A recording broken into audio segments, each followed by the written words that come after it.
Previously on John Tinkers. And see what happens there.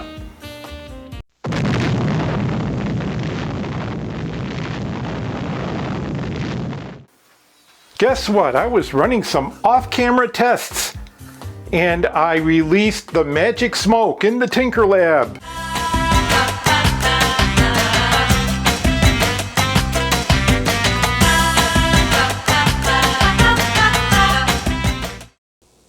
The aftermath of the magic smoke incident was that the amp was dead. So the first thing I did was start to pull the transistors. The first ones I pulled were the driver transistors, which I'm testing here and finding to be marginal at best. Luckily, these are silicon transistors. The only germaniums we have to deal with are the 4 huge output transistors, which we will test shortly and you'll see what happened there.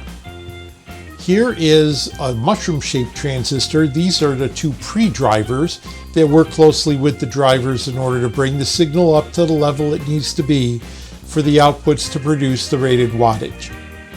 These also tested bad. In fact, one tested as a capacitor and the other one tested okay, but with ridiculously low output. At this point, I began to remove the output transistors and test them. The first couple I tested were, they showed okay gain. They showed stuff that was not bad, but that was not great. However, the NPNs were not so lucky. They were testing with a gain of 1, which means no gain at all, 1 to 1. So we were screwed. So I now had to replace 4 unobtainium germanium transistors, and that was going to be fun. I then needed to prepare an order so that Mauser could valiantly rescue me yet again. I knew I could count on them to find the correct transistors to replace the germaniums, and before I did that, I wanted to run through the unit and get rid of any other transistors that were bad as well. There were a huge number of little transistors in the first stages, and most of them could be replaced by jelly beans. Jelly bean transistors are those that are readily available from numerous manufacturers. I settled on BC547 and BC557 transistors to do the job, specifically the C variants of each. And Mauser carries those in abundance, and I was able to buy all of those. And don't make any mistakes, there were problems that needed to be dealt with. Looking right here, we have a transistor testing as a diode. Not good. As I continued to go through the transistors, a fair number of them tested okay. However, I'd made the decision already that I was going to replace every transistor in the preamp-amp chain in order to make sure that there were no latent problems that were going to come and bite me later. And even still, there were latent problems that came to bite me later. Replacing the drivers was a real challenge because they don't make that format anymore. And what I had to do was to use a TO220 transistor case, and I was able to do it, but it took a little bit of work. You'll see that later on.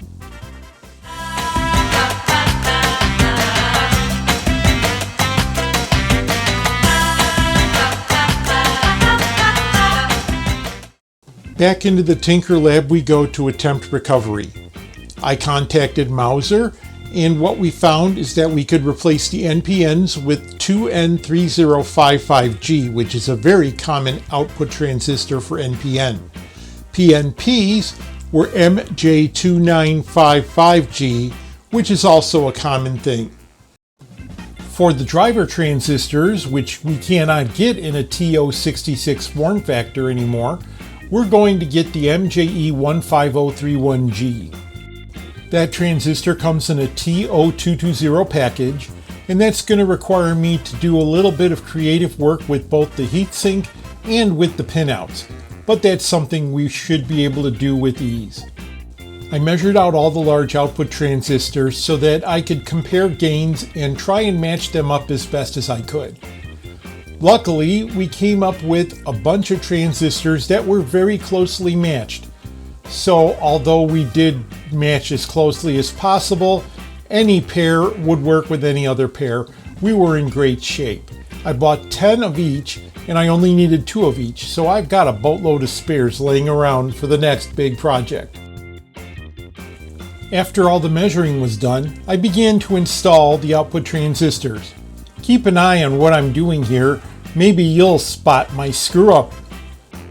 Installing these transistors requires you to use a little bit of thermal paste in order to thermally couple the transistor to the heatsink. For the NPN transistors, that's all you need. For PNP transistors, you also need a mica insulator in order to electrically insulate the transistor from the heatsink to which you must thermally couple it. So you get a little bit of a workout. Now on the bottom side, the screw goes through and makes the contact for the collector. On the top side, that screw is just there for mechanical stability. And now for a quick word.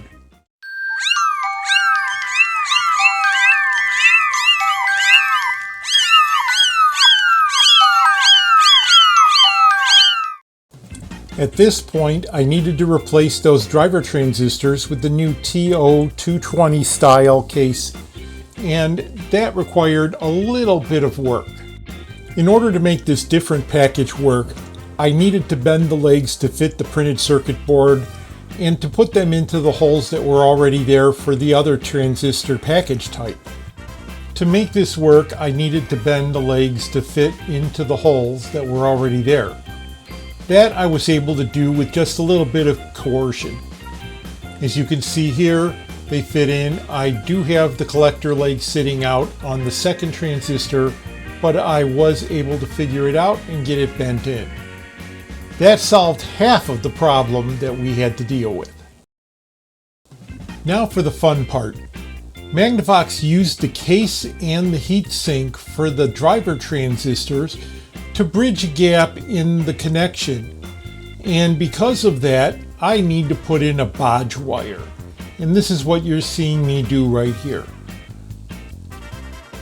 All I needed to do was to solder a wire from one side of the transistor mounting to the other. The mounting holes made a great reference for me to figure out where what went, and all I had to do was get it clipped and get it in place.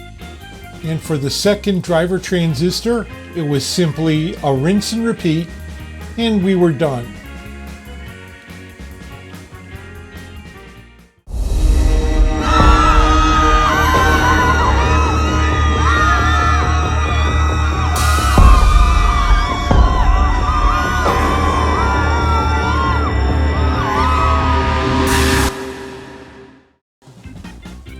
What followed next was a flail through the system, looking at every single transistor and then realizing that the transistors in the output stage were not the only ones that were not connected properly.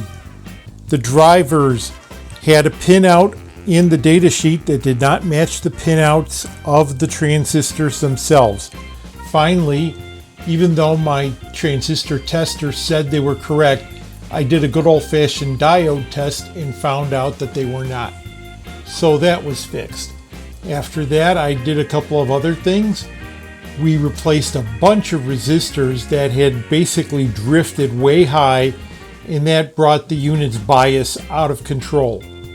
I went down a rabbit hole thinking that one of the Magnavox modules that controlled bias was bad, but it turned out that that was good. In the end, however, we did get to the point where the unit was playing and playing well. Now, let's celebrate that little victory. Okay, we are ready to do the big test and see whether or not we have a functioning unit ready to be prepared for reinstallation. Well, here goes nothing.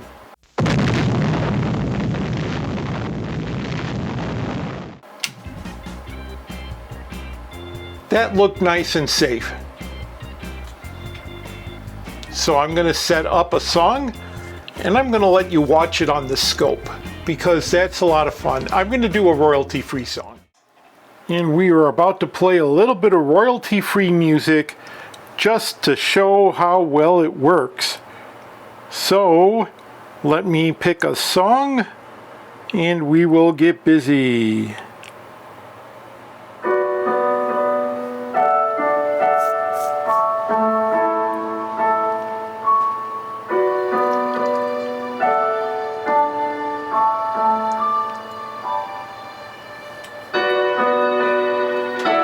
The top trace is the input. The bottom two traces are left and right channels respectively.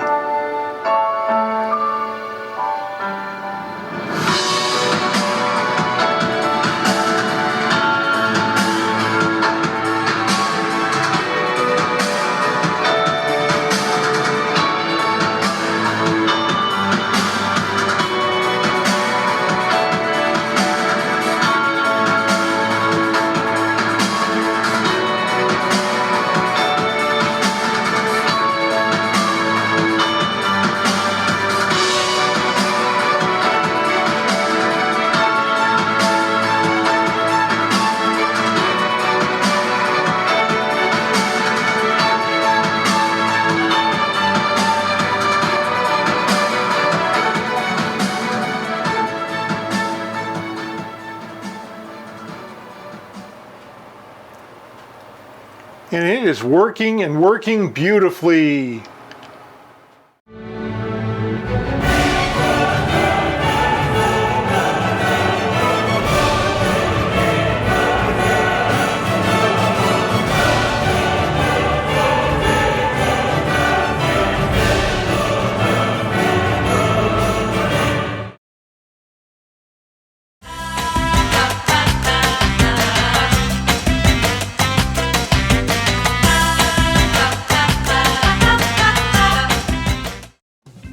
We finally have the electronics sorted to the point where we can turn our attention to the cosmetics.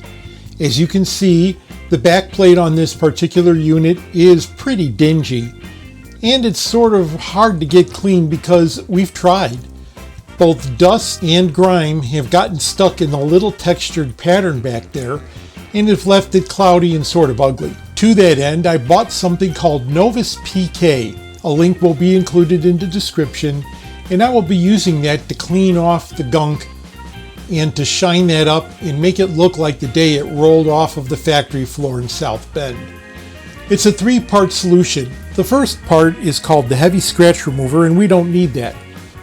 Novus calls the second part a light scratch remover, and it's designed to sort of polish things up. It does have a little bit of a cut to it, but not a lot. And the idea is to let it get into the nooks and crannies and get the gunk out so that we can remove it before we go to the third piece, which is the shine up compound. Now it's time to get busy and to get this thing looking like the day it was made. And here we go. First up, we use the number 2 compound and we put it on the lint-free cloth and we buff it in with a circular motion. We move the tuner indicator from side to side in order to get it where it needs to go.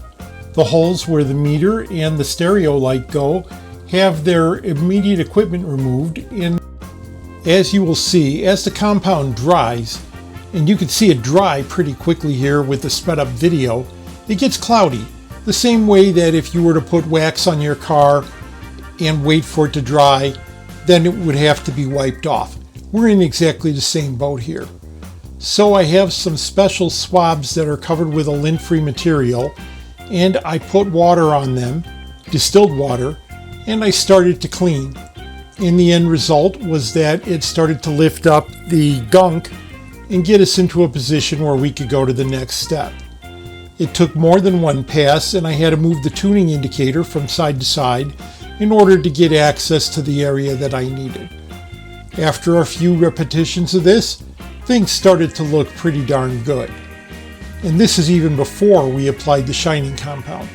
But as you see, a little bit of elbow grease goes a long way. It's already looking better. I also made sure to clean up the dust and gunk around the controls that was still left over, and then I gave things one more quick once over. At that point, I sprayed some of the compound onto a cloth and I buffed everything out so that it would look really, really good. And it worked beautifully, as you can see. And here's the stuff, Novus, and a link will be included in the description for this video. Now, with everything done, we are in great shape to move on to the next part of this build. All of the light bulbs in the unit except for the stereo indicator light both run on AC and were blown. I could have attempted to locate and install new bulbs. However, I wanted to do something that had a little bit more robustness, especially for the 21st century, and I wanted to actually add a little bit of light. To that end, I told you about the buck converter before, and this is where we're going to mount the buck converter onto the unit, and we're going to install the LED lights. Here's the easy part. We put some adhesive standoffs onto the buck converter board, peeled them off, and all we had to do was stick it on and it was in a good place. This is going to hang down from the bottom of the unit because that's the way it slides into the cabinet, and it will give us access to what we need to do. Now it's time to discuss what we're going to do. First, we're going to replace the pilot light that shines out the front of the unit. Then we are going to replace both bulbs at the top and the bottom of the back plate. And where the meter is that shows signal strength, I'm going to add a fourth LED, and that's going to give that meter its own illumination, which will make it a lot easier to read. For some reason, the way that they put the lights in the stereo, it really didn't give that meter any kind of a boost whatsoever. So let's get busy building it out. First thing we need to do is we need to get wire. 2 feet long, 2 conductors, 4 pieces, and we cut it. And then we split, stripped, and attached an LED after putting on some heat shrink tubing to each one of the wires, red to positive, black to negative, of course. And we did it carefully with solder. And we used good heat shrink tubing on all of these connections to prevent any future shorts or problems. Rinse and repeat 4 times, and we were ready to go. With everything prepared, it was now time to mount the LEDs into the chassis.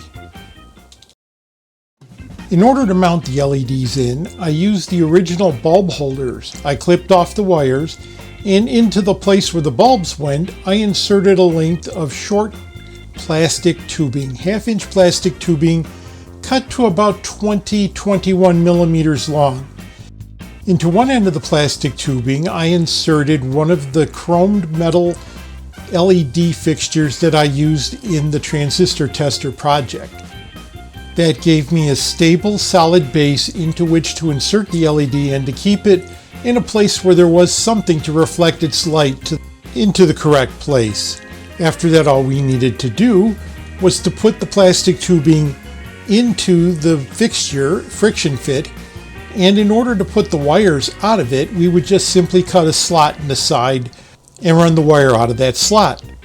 Then all we had to do was route it through the backbone, which you could see at a 45-ish degree angle coming off of the back plate, and that gets it right into the area of where the buck converter is, and we could get busy putting things together the way we needed them. Here is a peek at what the LED looks like inside of its mount and inside of the plastic tube that's going to hold it in place. After that, all we needed to do was clip the LEDs into their fixtures, put in the LED above the tuning strength meter, which uses a little bit of hot glue just to hold it into place, and then to put the one that went into the pilot light that goes onto the front of the unit. After that, all we needed to do was the power up test. At first, it was noticeable that the lights were a little weak, so I got out the screwdriver and increased the voltage coming out of the buck converter, and we got something that looked really nice. I turned off the bench lights and I could see exactly what we wanted to see. A little bit more testing revealed an excellent outcome, and I was extremely happy. So we now have lighting properly configured for the chassis. The next thing we have to do is speaker protection. And let me give you a quick tour of what we're going to do there. We have this little board here. You feed in AC, which we're going to do from either a power transformer or a tap off of one of the transformers on the main chassis. I have to look yet. And what this is a DC detecting semiconductor called a UPC1237 or a CPC1237, and it sits on here like this. It is an 8-pin linear. I'm probably going to socket it. I do have some round hole pin socket single rows here, and I do have these. This sits up sort of insanely high when I do that. What this will do is if it detects DC on the speakers in, it will cut off the relay to the speakers out. Furthermore, when you power up, there'll be a significant time delay on there. So that's what we're going to do is I'm going to build this now, and then we're going to go ahead and configure it up to work on the unit. I've got to come up with a good test for it, which I will do. Now let's just start with resistors.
All right, we are back at the Tinker Bench with the completed speaker protection circuit. The first thing I'm going to do to test it out is we're going to put some volts on here. 12 volts are going on the inputs. And we'll hook these up like so. And then when we go ahead and apply 12 volts, after a short delay, we'll hear a clack and we'll know that we are working. Let me go ahead and turn on the power and let's listen. There we go, after about 1 second. I don't know if you can hear that, so I'm going to shut it off and that'll immediately cut it. And I'm going to put my microphone up there. One moment, here we go. There it is going on, and when I turn it off, it instantly cuts off. What that means is that when you power up, there's a short delay before the speakers connect. That allows any surges or thumps to be dissipated into nothing. When you turn off the system, before anything can thump, the relay cuts out instantly. Now I'm going to throw 2 volts across one speaker side to ground. Either one, it doesn't matter, but you'll hear.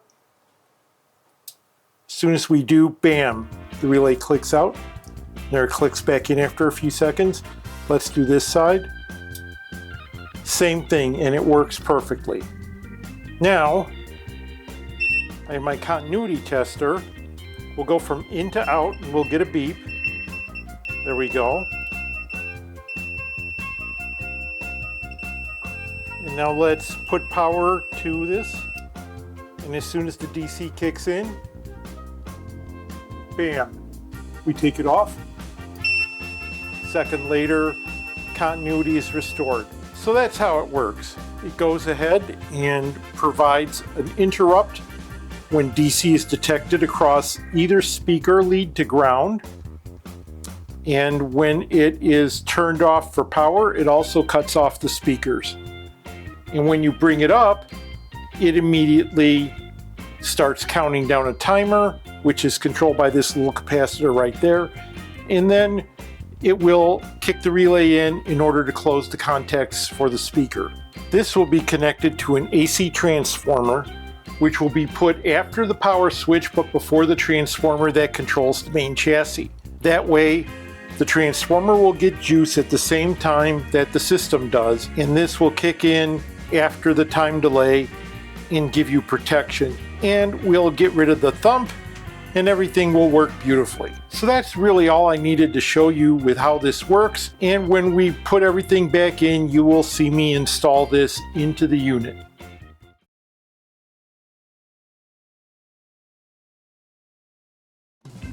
To put in the Bluetooth support, I purchased a design from Mendit Mark that he had used in his stereogram project. That thing worked beautifully. My mistake was not using the Gerber files that Mark provided and instead redesigning it for through-hole. And in doing so, I flubbed up in multiple places. So I started building after realizing a couple of the glitches and finding a couple more along the way. And this is where the fun began. Soldering in everything was the easy part. Then when everything didn't work, I had to try and figure out why. The first thing I had to deal with was a short circuit, and I couldn't figure out where on earth there could be a short circuit. I tracked that down to a white-hot Darlington transistor, which was getting the brunt of the power. And this was on a current limited source from my power supply. I pulled the Darlington and the short disappeared, but of course there was no sound whatsoever. After a lot of hunting, I figured out that the flyback diodes built into the read relay went the opposite direction from the datasheet. Now this is the second time in one project where the datasheet did not match the component, and that really ticked me off. Further investigation revealed that I had also wired the Bluetooth card backwards. I moved it to the back of the board to verify that, and yes, the Bluetooth came on and I was able to play music through it, but the sound would not get out the other end. At that point, I made the decision to go for a fourth episode to conclude this beautiful series and to make sure that everything was done properly. We were on deadline anyway, so I had to do that. By the way, if this is still an epic fail, I do have a fallback to put Bluetooth support into this beautiful unit. We are not going to let this slide.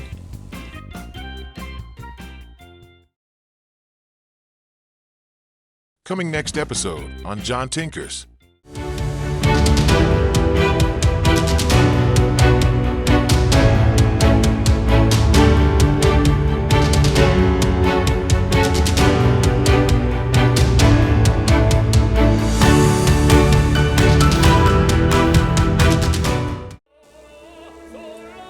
Thank you so much for joining us for this episode. Please remember to like and to subscribe and to hit the notify in order to know when new videos come out.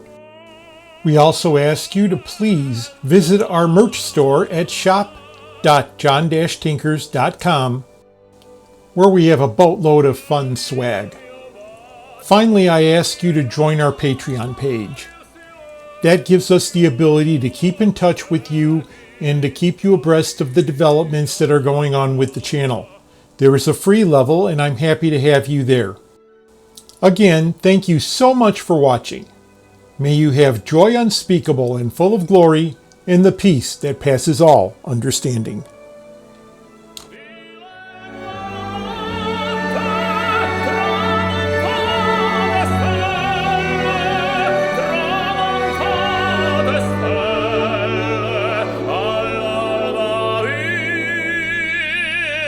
C'era